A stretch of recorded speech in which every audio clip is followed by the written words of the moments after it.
What will happen to my HSA fund if I leave my company's health insurance and join my wife's once we have a baby? I know how much you guys love HSAs, so can you speak to this?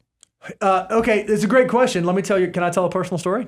Yeah, and then you tell us what the answer is, because that looks like a technical thing that Bo would know. Oh, this is not a hard one. So a lot of people think, oh, okay, well, I'm participating in this high deductible health plan. It makes me eligible for a health savings account. And so we're going to fund the health savings account. But man, what if I change jobs? Do I have to also move the HSA? Or if I jump onto my spouse's, do I have to do that? No. A really interesting thing that happened in our life, when my wife, back before we had kids, she was a school teacher. And we took advantage of the high deductible health plan in the school system that she worked. And she had HSA availability. So we started funding the HSA, and that's how we funded it for our, doing the family maximum, whatever. Well, she ends up retiring, and we end up implementing a health and... She's not really retired. Well, Did you say she's retiring? She retired. Oh my she had a gosh. great financial advisor. She did it earlier. Part of the FINE movement. That's part of the We've FINE already movement. seen, Yeah. like today, one of your cameras went off in the house, and I was like, yeah, that doesn't she's look like working. retirement at all. That's right.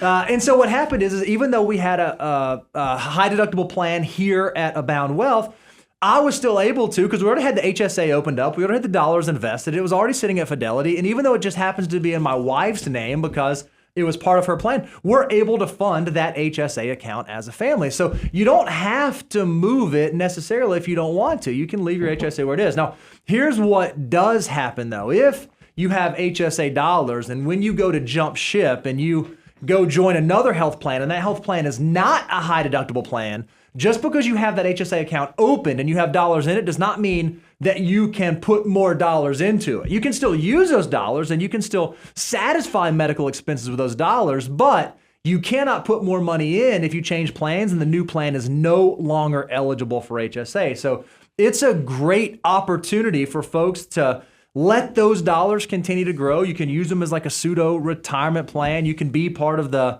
4% of Americans that are triple tax advantaging their HSAs. But just because you change jobs or move employers or whatever does not mean they have to do that. I'm going to say one other little brief aside. Well, I was going to ask one more clarifying question. Does the plan type of your health insurance, because what if you have individual versus one or above? That does have an impact on how much you can fund it. Absolutely. You need to know if you are eligible to make the individual contribution or the family contribution to the HSA, and that will depend on how you guys are covered and who's actually covered under the high deductible plan. Because the way the scenario, I just want to make sure for clarification, the reason your plan works is you were a family plan when she was, and then now that you're still on a family plan, so it all works out. That's exactly right. It's copacetic. Yep.